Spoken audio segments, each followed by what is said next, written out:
My name is Hannah and this is my no-buy year.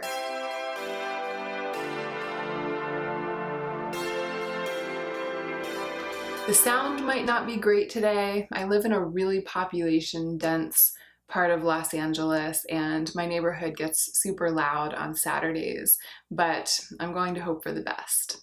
This is my version of a will I buy it video. It doesn't make sense for me to ask, will I buy it? Because this is my no-buy year, so I'm not going to be buying any of these things in the near future. So I'm looking at each of these items and asking, do I want it?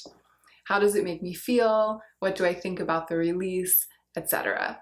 I meant to film these videos more frequently. I was expecting I would be filming them every 2 weeks, at least once a month. There are always so many new releases and I do have reactions to them all and opinions about all of them. So I thought that there would be an endless font of reasons to film this type of video. But I think that this is only the third one in the series. And as the year goes on, I find it's harder and harder to get myself worked up about filming this type of video because my relationship with desire is changing. And if you haven't been watching my monthly check-ins, going back and watching those will give you a much more elaborate understanding of what I'm trying to talk about briefly right now. I basically don't want anything anymore, or rather I look at all of these new releases and even if there's something that I really do want in the old way, there's another part of my brain that says to me, but why would I buy that? I have so much. And that voice has become much, much louder than the voice of insistent desire that used to kind of run my life. So at this point, I just kind of went through Trend Mood and opened a bunch of pages. There are some things that I can confidently say that I want that are giving me that old familiar feeling, and there are some things that I don't want. I think I've got a pretty good group together to be able to discuss things this week, but I just thought it was worth mentioning. I'm sorry I haven't filmed more of these. I'm going to try. I think I might need to change the way that I'm thinking about it in my mind and start thinking about it just as more of a casual discussion and less of a epic type of video, or I need to put less pressure on myself to have a balanced selection of things I want and things I don't want when I sit down to film one of these videos. I mean, I would love to have kind of a weekly or even an every other week check-in about new releases, majority anti-haul basically, with a few things that I'm interested in. But the enduring point being that just because you want something doesn't mean that you have to buy it. I think wanting something is a good place to be. Wanting and not buying. I think it's actually a good plan to sit with that desire for a really long time, because either it will go away, which is almost always what happens to me, or it will prove itself to be a really long-lasting and enduring desire and one that you might consider fulfilling. Let's go ahead and get into the meat of the video.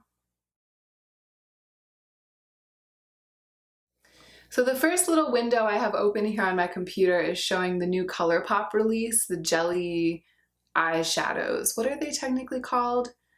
Jelly Much? They're little pot products. It's a jelly consistency and it's supposed to dry down to a crease-proof, shiny, shimmery, and in some cases, I guess, holographic finish on the eyes. I've said this before, but I frequently look for one reason not to want something or a reason not to buy something and allow that reason to cancel out all the other reasons why I might want that thing. Because all you need is one reason not to buy something or one reason not to want something. And there are actually a lot of reasons to want this product for me. Right now, I'm really into an all over lid shimmer. I'm really into kind of a single wet look eyeshadow that can be intensified or buffed out.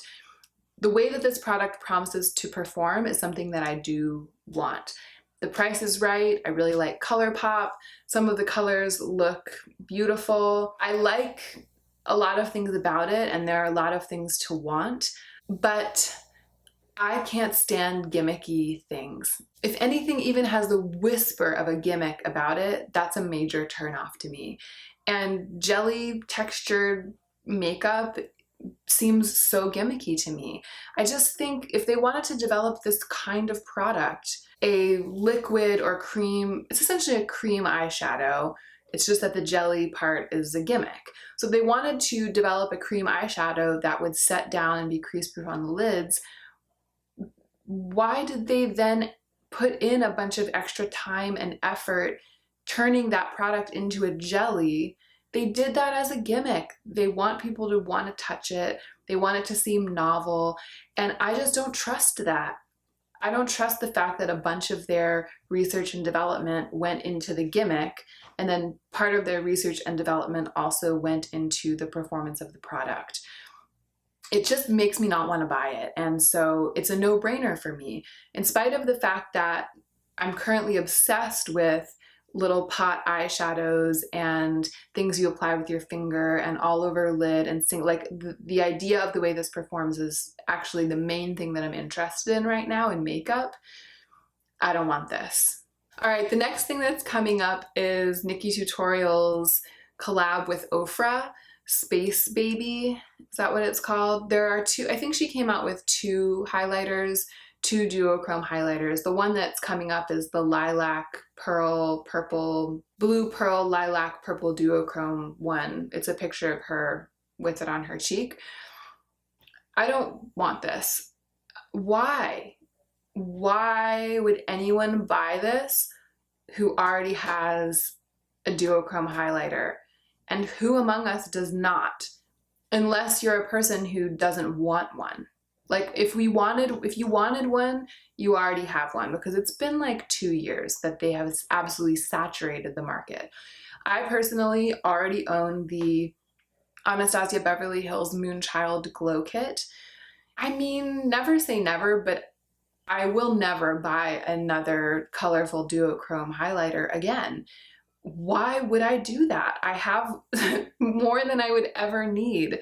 Maybe if this were the kind of highlighter that I wore absolutely every day, like if this was my main gig, I might be interested in this on top of the Glow Kit. But to me, this is a special occasion product. This kind of highlighter is something that I only reach for if I want to have a super ethereal glow and it's going to be nighttime, sometimes at a tango event, sometimes at a night party, sometimes for a really creative editorial look. I will want this kind of highlighter. But if I need this kind of highlighter, I have some that will suffice. And even though there isn't a dupe for Space Baby in the Moonchild Glow Kit, I still don't want it, because there are several shadows in the Glow Kit that would work for the same purposes. So I'm not saying that the reason that I don't want this is because I already have something exactly like it. I definitely don't. I don't have anything exactly like this. It's really beautiful and obviously well formulated and has a special glow. So it's not that I don't want it because I have a dupe. I don't want it because the purpose it would serve in my collection is already being served by other slightly different products. I also pulled up the Jaclyn Hill Morphe Vault collection on here. It's finally been released after all of the rigmarole with the ones that weren't performing well, etc., etc. I'm not going to go into depth about this right here. I'm just going to link my video about duping the vibes of the Vault collection. I feel like any look that I would create with any of these 4 mini palettes is a look that I can create with the eyeshadows I have, even though I don't have dupes for all of these shadows and I don't have dupes for these palettes at all. I can dupe the vibes of all of the looks, and I talk about it at greater length in that video, but especially after thinking through duping the vibes of each of the 4, any desire to own this vault has completely evaporated. I don't want it. Okay, let's talk about something that I want. The Natasha Denona Camel palette. I think I want it.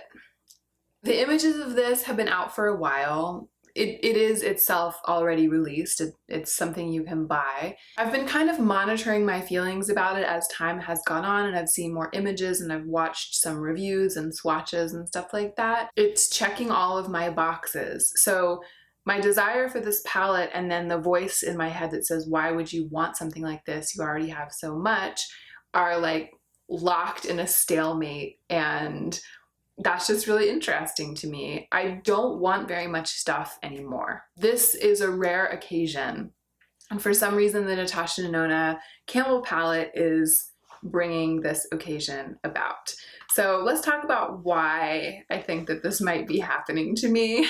I think it has partly to do with my current makeup vibes, like my current personal trend. I'm really into dirty bronze. I'm really into camel-y taupes, and I'm really into monochromatic looks right now. I mean, you can kind of even see it with what I have going on right now. This is just one shadow buffed out all over my lid and buffed out on the lower lash line in this kind of grungy, bronzy, smudgy fashion.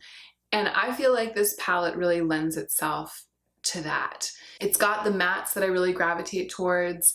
That darkest brown, it's almost slightly olive in undertone. It's like a cool, deep brown, and I die for that. And then it's got the Dream bronze shimmer and a really, really gorgeous white cream shimmer as well, which is something that I frequently reach for the inner third of my lid. So this is just one of those situations where it feels like the palette was designed for me. This is kind of the first time that I've seen one of these 5 pan Natasha Denona palettes that has 5 eyeshadows that I really want.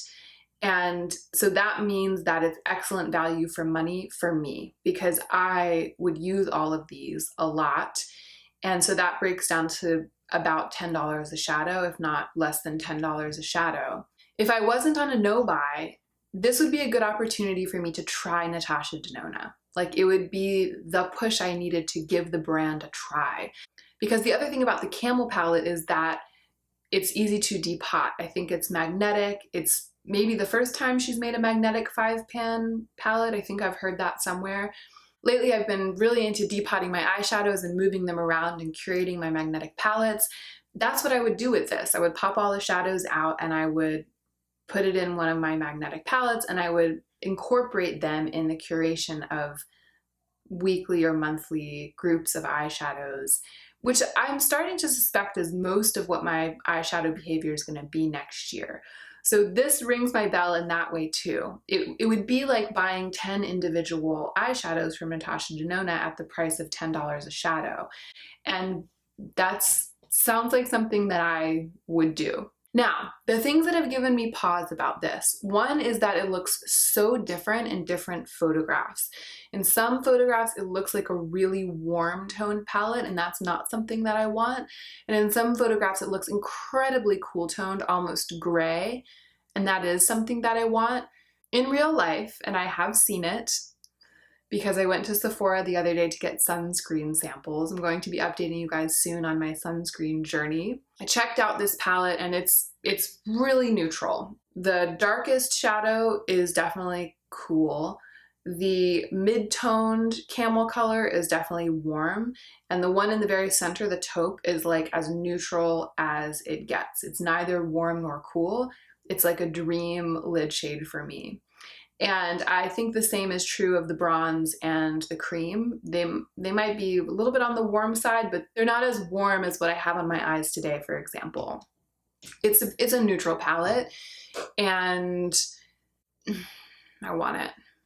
I think I can go ahead and say this is on my actual shopping list for next year, but I know from the 8 months of my no-buy so far that I can't depend on that. There have been so many things that I wanted, even things that I mentioned in previous Do I Want It videos that I said that I wanted and that I was absolutely planning to buy in 2019, that I don't want anymore. So there's definitely no way of knowing whether I will actually keep wanting this and whether I will actually ever buy it.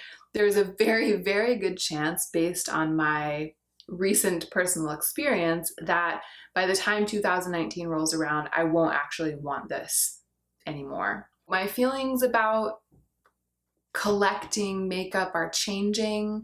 I might just continue to want it and at the same time acknowledge that I want a small and curated collection more than I want this. I saw this amazing play this weekend with my friend. It's called Cry It Out. If it's touring, or if you live somewhere where there are frequently plays and you think it might come to your city, absolutely go see it. Cry It Out. Actually, I have the program. Do I? The program was right around here somewhere, but I don't know where it went. Anyway, Cry It Out. It's about new mothers, and it's a beautiful play. Really, really well done. But why was I talking about the play? Oh yeah. One of the characters in the play is speaking of her drug addiction, her former drug addiction. She says she used to be addicted to coke. And another character in the play says, well, good for you for kicking that. And then the first character says, oh no, you don't kick it. You don't kick the habit. What happens is that you just acknowledge that you want it, and you decide that there are other things that you want more. And I was like,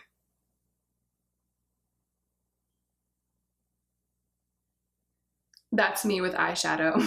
When 2019 rolls around, I might want to continue not buying eyeshadow more than I want this palette.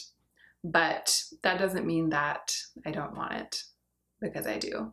So here's something interesting. I pulled up the image of, is this a holiday? I think it's NARS's Holiday Collection. I really like NARS. I find that a lot of their formulas work really well for me. The colors tend to work really well for me. I'm really drawn to their packaging and just the overall style of the brand. Whenever NARS releases anything new, I kind of expect that I will want it. So that's why I pulled this up. I haven't really been hearing that much about it, but I know that in my personal interior life, NARS always makes me sit up and take notice. So I was curious to look at this and figure out whether I would want it or not. And I don't want it. It's a black lipstick. Is it a black lipstick?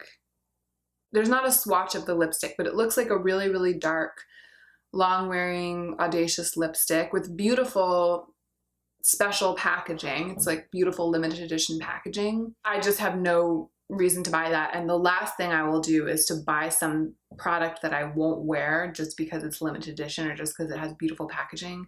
Girl, no. I'm not gonna do that. That's not in my nature, and it's definitely not a part of my evolving sense of where my money should go, even within the realm of makeup. It's the highlight palette that I was curious about when I saw that this was coming out. Hope sprung in my breast, because I am hoping, I'm waiting for NARS to release Rivage again in another palette or in a single. And here's what I'm talking about. So I own this Bord de Plage palette from NARS, and it has 4 highlighters and 2 bronzers. And this highlighter up here, the one that I've hit significant pan on, you can see, that's Rivage, and it's my all-time favorite highlighter. It's the perfect highlight for me. It's just perfect. It's perfect in every way. I'm gonna pan it. And it was limited edition, this palette, and Rivage was also included in the other 3-pan limited edition highlighter palette that NARS came out before this one. I can't remember the name right now. That's no longer available either, and I just am worried that Rivage is gonna be limited edition forever. I've never found another highlighter like it. Actually, I'm not wearing highlight right now. Maybe I'll apply it and you guys can see.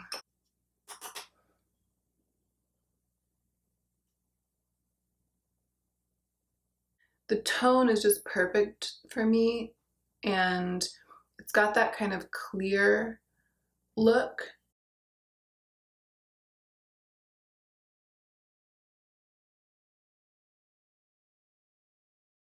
I guess what you would say is, in spite of looking pretty ice white in the pan, that is a nude highlighter on me. It is my nude. But it's not most people's nude because it's really, really white. When I first saw that this 3-pan palette was being released, I crossed my fingers that the palest shadow all the way on the left would be Rivage, but it turns out that it's not. So these are just 3 highlighters that are darker than Rivage, and I don't want that, so I don't want it. Let's talk about a highlighter palette that I want. I cannot even soften the reality of this. So here's what happened. I went to Sephora to get the sunscreen samples just the other day, and then I spent a half hour just roaming around swatching. It's only like the second or maybe third time, I think it's the second time I've been into a Sephora this year. So there are a bunch of new things that I was just curious about seeing in person. And it was a really interesting experience with relation to desire, because all I've been doing is watching videos and looking on the website to find out what's new. I would say the majority of things that I had an interest in, like I didn't necessarily want them, but I was curious to know if I would want them when I saw them in person. There were a bunch of things like that. Like I went through the whole store just like touching everything and looking at everything. So many things I had never seen in person. The majority of them let me down in person. This experience really confirmed for me that the reality of makeup is so frequently a letdown compared to the fantasy that we're able to generate with our online shopping experience and by watching YouTube videos and dreaming about the thing.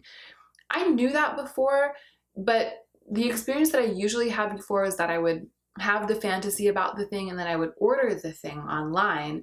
Then I would get it and I would try it out in person, and the reality would be a few steps down from the fantasy, but I would just adjust and enjoy the product even though it wasn't what I had imagined. It wasn't like as amazing as I had imagined it would be. But going into the store, knowing that I wasn't going to buy anything, the contrast was stark to me between all of my fantasies of all of these products and the realities of all of the products. A lot of things are like much smaller in real life or duller in real life, or this weird experience of you swatch it and it turns out that it's just an eyeshadow. Like I had that experience with the Tom Ford bronze cream shadow, the one that has like the duo where there's a cream and a powder.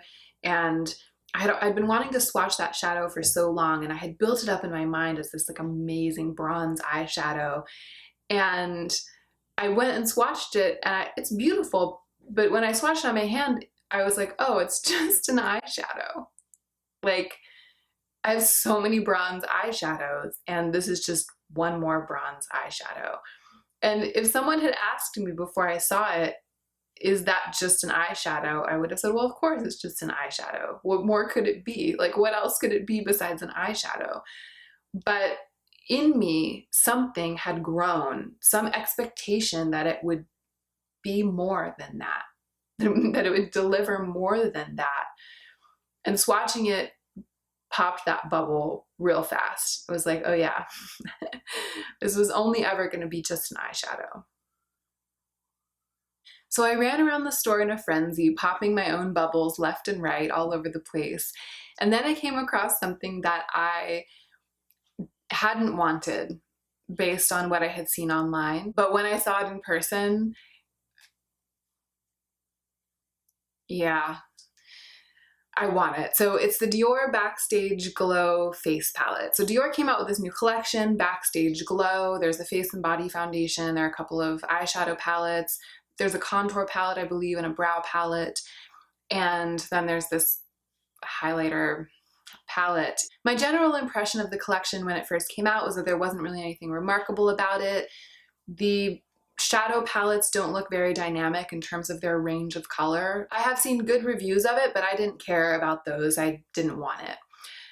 When I saw this palette in person and swatched it, the thing that first grabbed me is that the white highlight in the upper left-hand corner looks like a dupe for NARS Rivage.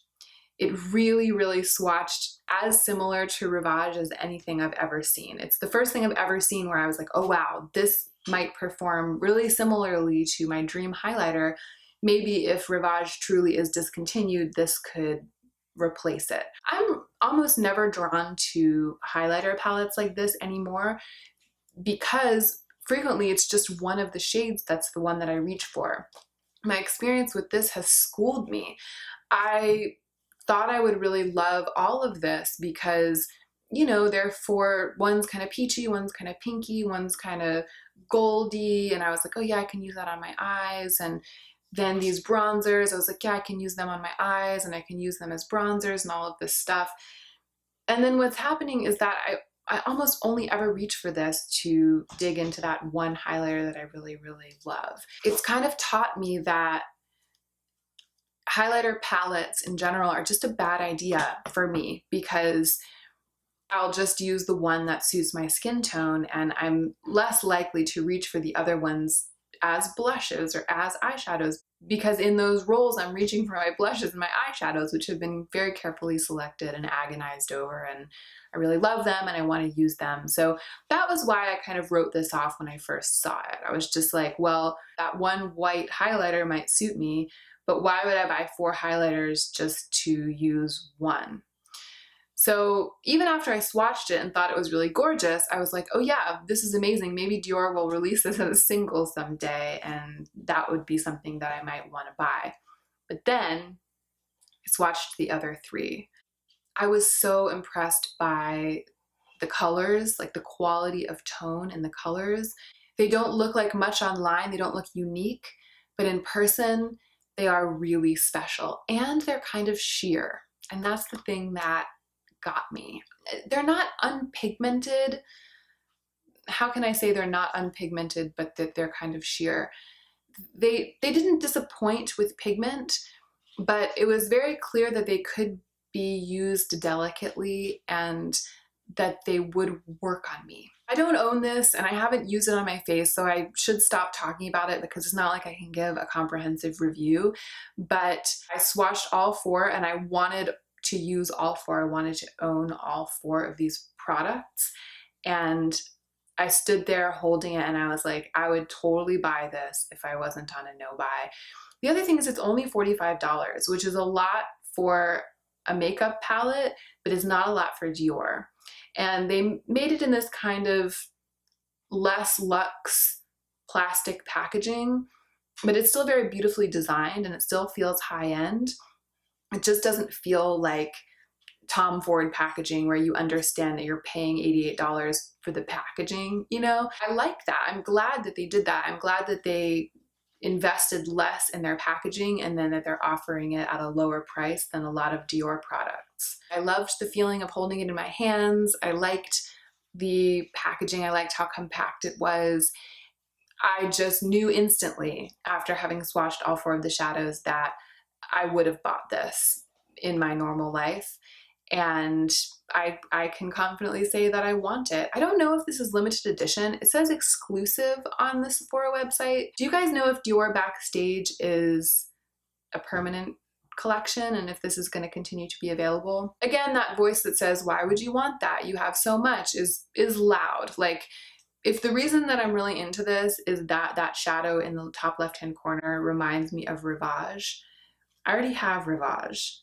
So I don't feel super compelled to buy this until I totally pan this one and I have nothing like it. If I genuinely had nothing like it in my collection, I would feel much, much more drawn to the possibility of actually buying it next year.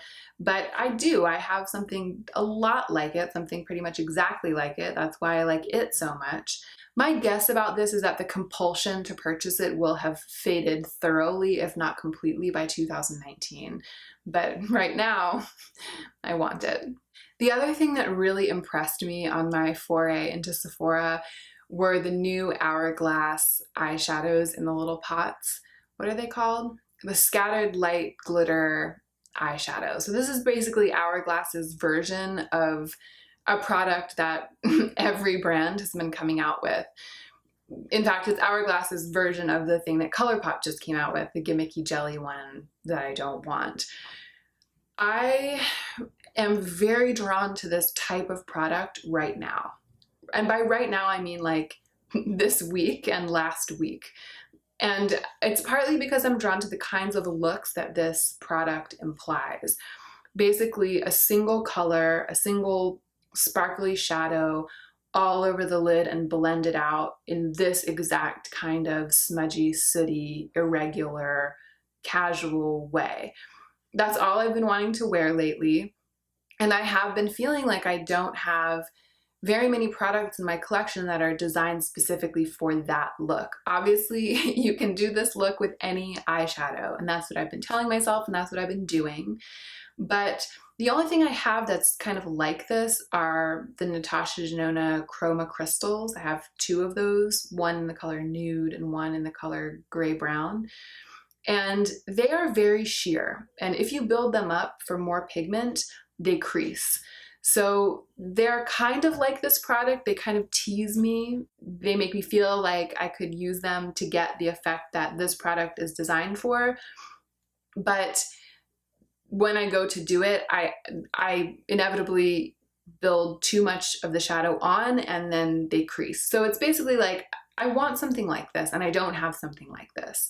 So I've been using regular eyeshadows to create this kind of look, but I am curious about everything that is similar to this product. So when I was in Sephora, I swatched them all. I swatched the Tom Ford version, swatched the Hourglass version, swatched the Tarte Chrome paint pots, swatched the Stila version. I even looked at some high-end ones that I hadn't really heard about before, but there are so many of this type of product floating around on the market right now, and I'm intrigued by all of them, and I kind of want all of them, but I know better than to actually want all of them, because what makes sense is to try out all the formulas and narrow it down to the one that I like the best, and then narrow it down to the color I like the best, and think about maybe investing in that one someday next year. This is the one. It's the best.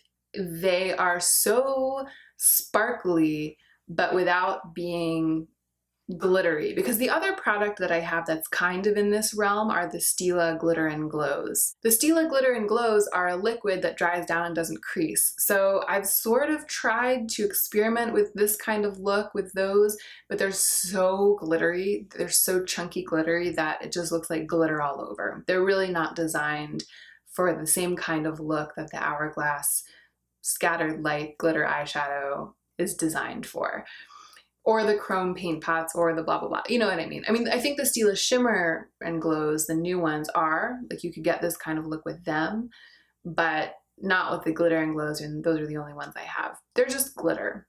They're not this. So I had them all swatched on my hand, like side by side. I had like a bunch of swatches, and the thing that was impressive about the Hourglass one is that it was the most shimmery, glittery one, but it's not big, chunky, shiny glitter in the way that the Stila Glitter and Glows are. It definitely was the one that stood out when I had all of the similar types of products swatched all along my hand. The color that I love is called Smoke.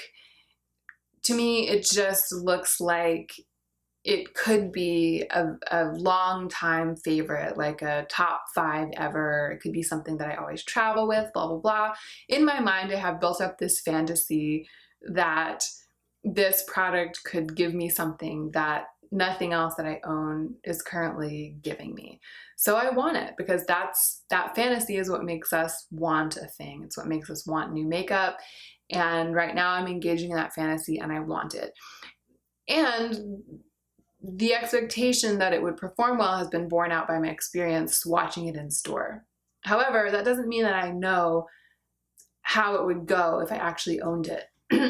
Meaning that having swatched it in my hand and seen that it's really pretty, that doesn't mean that I would actually use it and love it in the way that I'm fantasizing about. It could very well be that it would just kind of sit there and that I wouldn't like the effect as much as I think that I would, or that I wouldn't reach for it as much as I think that I would. It might crease on my eyes. Things like this tend to crease. There's no way of knowing if it would truly be everything that I dream that it would be. If in 2019 I still feel the way about it that I feel now, I will probably be willing to give one of them a chance. But I might not still want it in 2019. In fact, it's highly likely that I won't. So I ended up talking about a number of things that I do want. I'm just scrolling through Trendmood right now, and it's worth mentioning that there are so many things on here that I just have absolutely no desire for. I was kind of raking through everything that's even remotely new at Sephora to try to talk about the things that I do want, because I think it's really interesting and useful to talk about that desire in an abstract way and in a way that's disconnected from the act of actually buying stuff. I don't want to be a person who doesn't have control over her desires. I don't want my life to be such that when I want something, that means that it keeps eating at me until I get it. I want to be able to want things and see myself wanting them and just let it go and just be that way.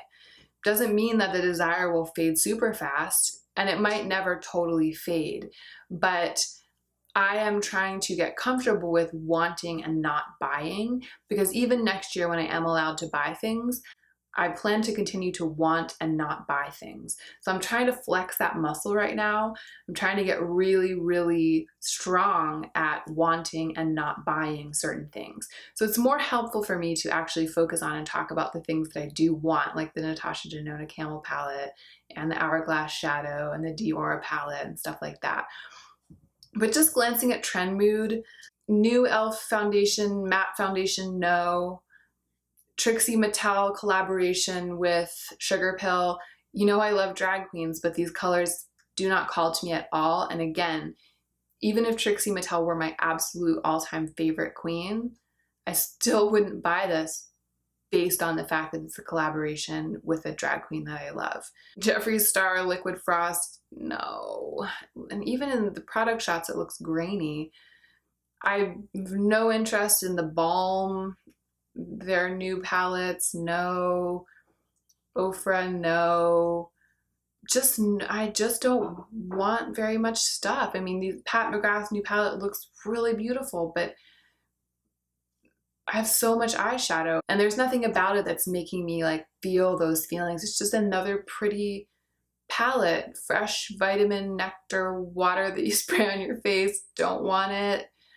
I had to look hard to find those few things among the sea of new releases that I actually do want, so that I could talk about wanting them with you. So I just wanted to make that clear. There's a lot out there and I don't want most of it. Scrolling through Trendmood and feeling how unlikely I am to actually even feel desire for any of what's new is different. That's different than how I used to be. It really shows me how much my No by Year has transformed me. I feel like a different person in some ways. That is it. Those are some feelings about new releases, some things that I don't want, some things that I do want, all things that I am not going to buy this year. If there's anything that you want that you aren't going to buy, I would love to hear about that if you feel like leaving that in the comment section down below. Thank you so much for watching. I hope you enjoyed it. And don't forget to take extra good care of yourself this week so that you can be the most effective version of yourself as you do your work in the world.